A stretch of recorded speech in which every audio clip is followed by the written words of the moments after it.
안녕하십니까. 삼성선물 리서치팀에서 원자들을 맡고 있는 김광래입니다. 이번 시간에는 지난 금요일 날 발간한 그 오펙에 남겨진 어려운 과제들에 대해서 이슈 페이퍼를 썼는데요. 이 부분에 대해서 좀 간략하게 정리해드리는 시간을 갖도록 하겠습니다.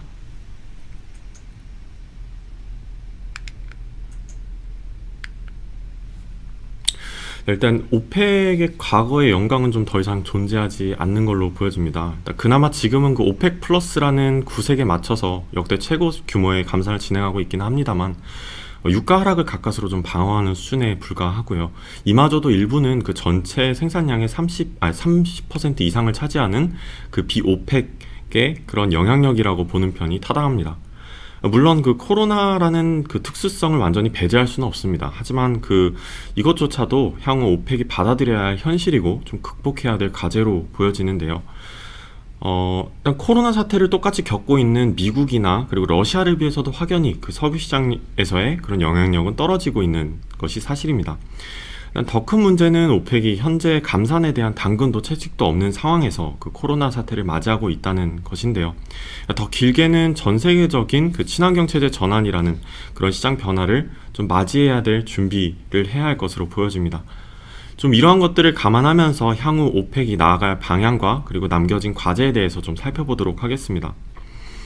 그 시장은 현재 대변환의 한가운데에 놓여 있습니다. 전체 원유 수요의 40%에서 50%가량을 차지하는 그 내연기관차 연료에 대한 수요는 장기적으로 감소할 것이 명확해진 상황이고요. 전 세계 탄소 배출권 강화 속에서도 이에 필적할 만한 규모의 원유 신규 수요가 새로이 창출될 가능성도 낮은 상황입니다.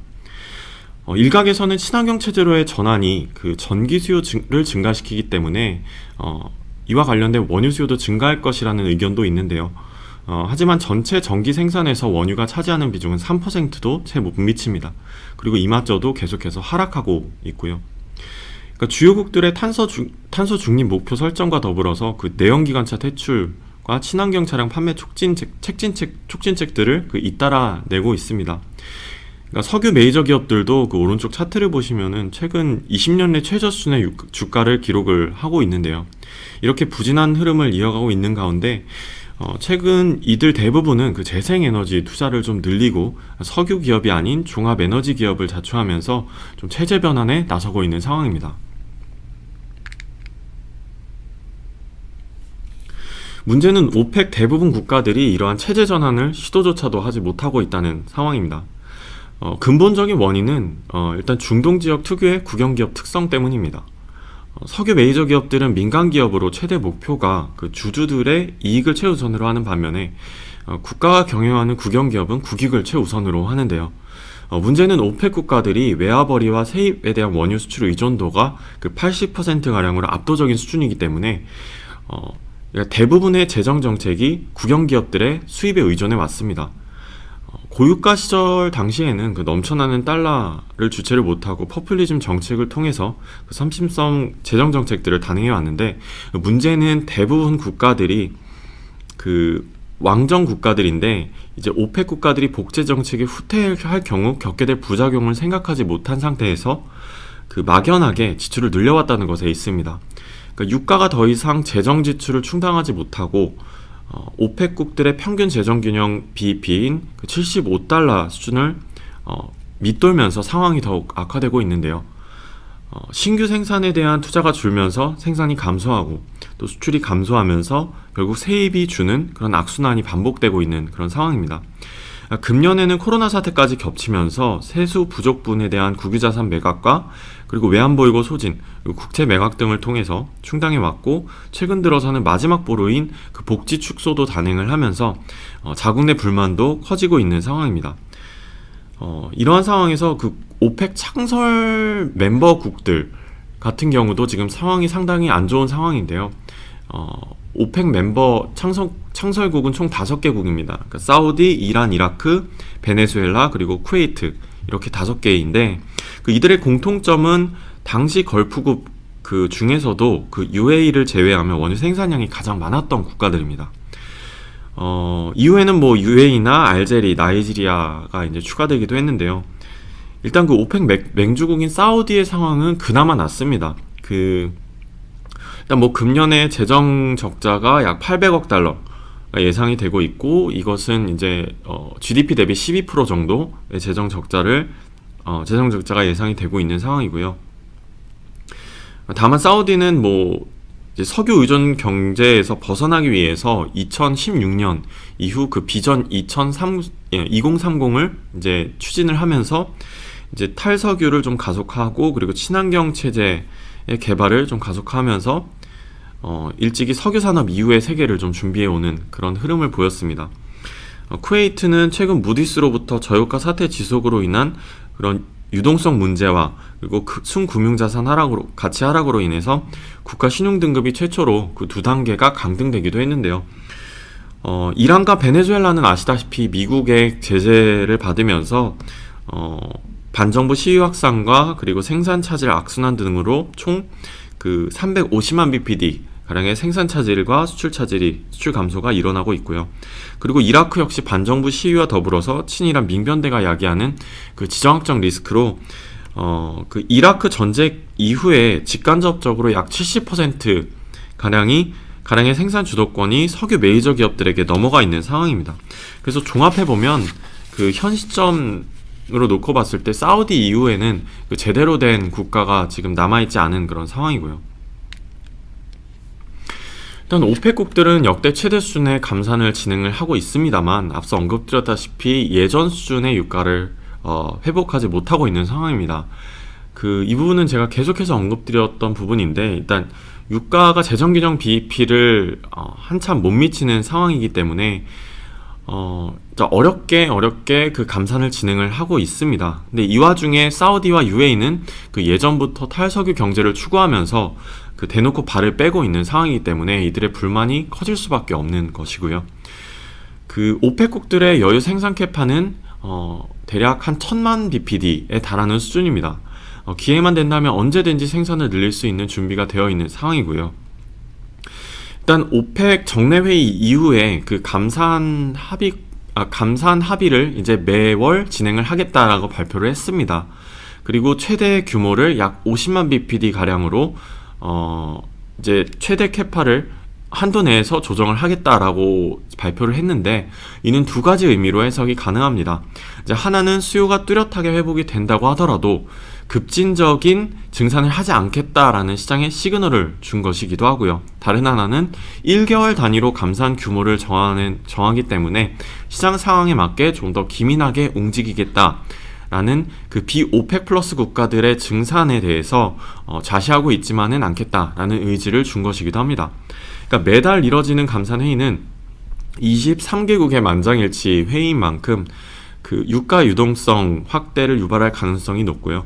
다음 회의는 1월 4일로 예정이 되어 있습니다. 지금 현재 오펙에게 남아있는 숙제는 크게 세 가지로 구분이 됩니다. 일단 그 가장 중요한 것은 일단 그 비오펙국들의 증산에 대해서 그 오펙이 어떤 식으로 대처를 할 것인가 여부입니다. 그 오펙은 현재 역대 최대 규모의 감산을 해왔는데요. 이것이 가능했던 이유는 역설적이게도 그 이상으로 수요가 줄어들었기 때문에 그 오펙국들 내부적으로도 그 컨센이 형성되는 것이 가능했다는 점입니다. 하지만 백신 개발 기대로 내년 하반기부터 수요가 개선될 것이라는 기대와 더불어서 더 이상 예년 같은 그런 대대적인 봉쇄가 없을 것이라는 기대가 선반영이 되면서 유가를 좀 강하게 지지를 해왔고요. 이 점이 역대 최대 규모의 생산을 진행하고 있는 오펙을 불안하게 만들고 있습니다. 증산이 늦어지게 될 경우에는 다른 비오펙국들에게 시장의 캐파를 뺏길 수 있기 때문인데요. 마냥 수요가 회복되는 조짐이 보일 때 발맞춰서 좀 빠르게 증산을 진행하면 되지만, 문제는 몸집이 크고 한 달마다 그 규모를 정해야 된다는 것에 있습니다. 그나마 지난번 정례회의에서 분기마다 있던 감산 합의를 약 한 달마다 감산 규모를 결정함으로써 앞서 언급드렸다시피 예년보다는 기민하게 좀 합의 이행을 할 것이라는 좀 그런 것이 좀 어느 정도는 대응할 수 있는 여력을 높이는 요인으로 작용을 했습니다만, 여전히 미국 내에서 미완공 유정 수만 7,800개에 달하고 이들의 셰일 기업들의 감산 합의 이행 자체에는 별로 관심이 없는 상황이고요.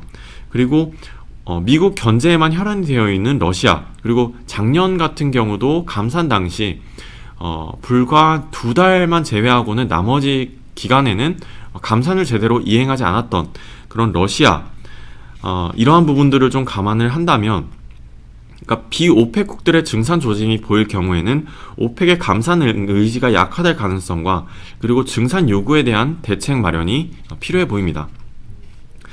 그리고 다음은 이란의 증산 부분인데요. 그 감산 면제국이기도 한 이란의 대선이 내년 6월로 예정이 되어 있습니다. 그러니까 현재 대통령의 경우에는 그나마 미국의 친화적인 대통령인데, 최근 이란 내 정서와 최근 종교 최고 지도자의 발언을 종합해 봤을 때 다음 대통령은 지금보다 강경파인 반미 성향의 지도자가 나올 가능성이 큽니다. 문제는 이러한 점을 감안해서 바이든 당선인도 이란 핵 협상 복귀를 최우선 과제로 채택하면서 최대한 빠르게 협상을 진행하려는 의지를 내비치고 있는데요. 이란은 반면 최근 강경한 태도를 보이고 있습니다. 이는 협상력을 높이기 위한 이유인데, 그러니까 제재 해제와 그리고 미국의 공식 사과를 요구하고 있습니다. 그러니까 이란 입장에서도 덥석 핵협상을 복귀를 하게 된다면 일방적으로 미국의 탈퇴가 있은 이후에 제재를 받았던 이란 입장에서도 좀 모양새가 안 좋기 때문에 그리고 그 최근 이란 핵 과학자 암살과 더불어서 그리고 국내 반미 여론도 확산되고 있는 터라 그 강경한 자세를 유지하는 편이 향후 현 정권에도 좀 유리한 상황입니다. 그러니까 이란이 최근 들어서 향후 3개월 내로 그 생산과 수출을 현 캐파 최고 수준으로 끌어올릴 것으로 지금 예고를 한 상황인데요.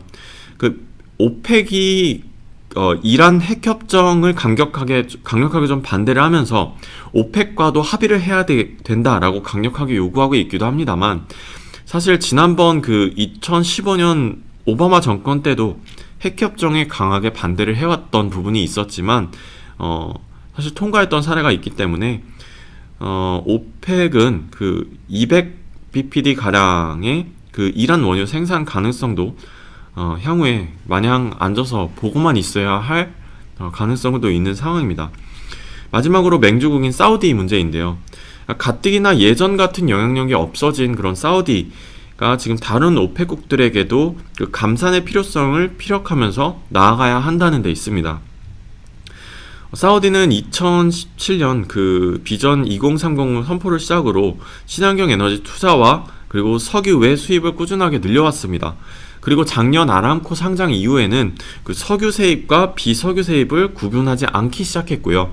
비석유 세입의 의존도를 꾸준하게 늘려왔습니다. 이는 오펙의 단합력의 부정적인 요인으로 작용할 수밖에 없는데, 그러니까 감산이 오펙을 위한 길이라는 설득력이 과거보다 떨어질 수밖에 없습니다. 그렇다고 예전처럼 혼자 추가적으로 감산을 하기에는 사우디의 여력도 상당히 좀 낮아진 상황이기 때문에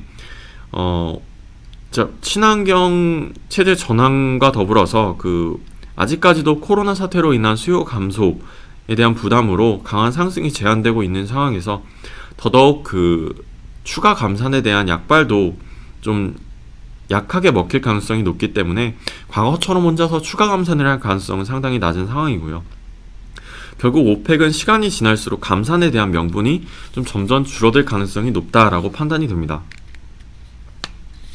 일단 금주 시장은 그 미국 부양책 합의 기대와 그리고 화이자 백신 부작용 여부, 그리고 FDA의 그런 모더나 백신 사용 승인, 오늘 이제 사용 승인은 이미 된 상태이고 이제 오늘 저녁부터 모더나 백신도 배포가 될 것으로 예정이 되어 있는데요.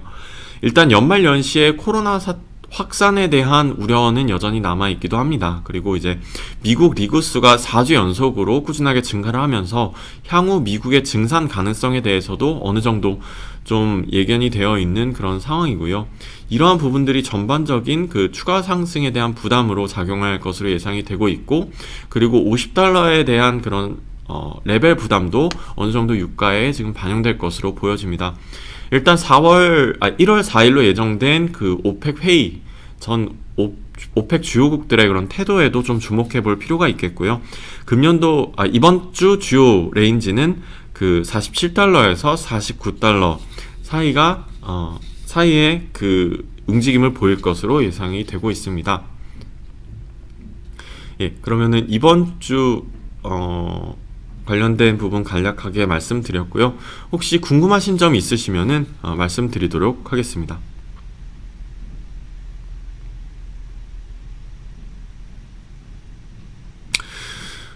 아레이님께서 러시아 증시 영향을 미치는 원자재 비중이 원유가 큰가요? 천연가스가 큰가요? 라고 질문 주셨는데요.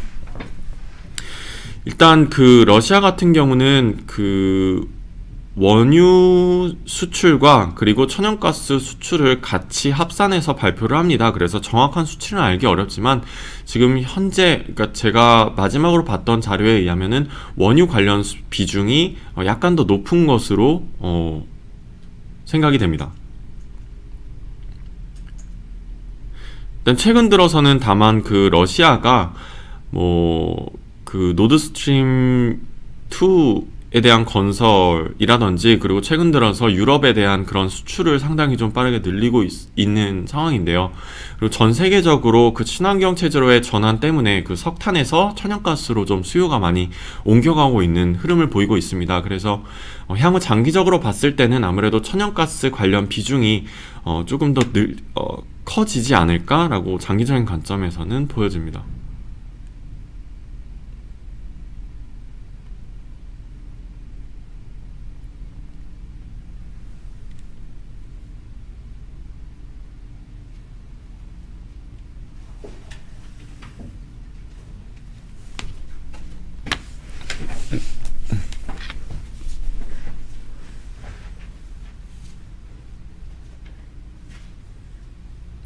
예, 그 엑손 모빌 같은 석유 메이저 가까운 미래가 어떻게 될까요? 라고 질문 주셨습니다. 그 앞서 언급드린 대로 사실 그 석유 5대 메이저 기업들 대부분은 지금 현재 그 기존 석유 중심의 그런 포트폴리오에서 그 친환경 또는 친환경 그리고 재생에너지 쪽으로 그 포트폴리오를 다변화하는 움직임을 보이고 있습니다. 그래서 이런 수요 전환에 좀 맞춰서 어느 정도 체제 변환을 시도하고 있는 것으로 보여지는데요. 아무래도 그 친환경 체제로의 전환에 있어서도 어느 정도 그런 대규모 투자가 사실은 동반이 되어야 합니다. 그러니까 국가적인 차원에서의 인프라 투자라든지 아니면은 그런 대기업 차원에서의 그런 대대적인 투자가 함께 동반되어야 하는 그런 부분이 있기 때문에 그러한 측면에서 놓고 본다면 어느 정도 그런 투자 여력이 있는 그런 에너지 기업들, 그런 메이저 기업들의 체제 전환이 어느 정도 좀 성공적으로 진행이 되지 않을까라고 개인적으로는 생각을 하고 있습니다.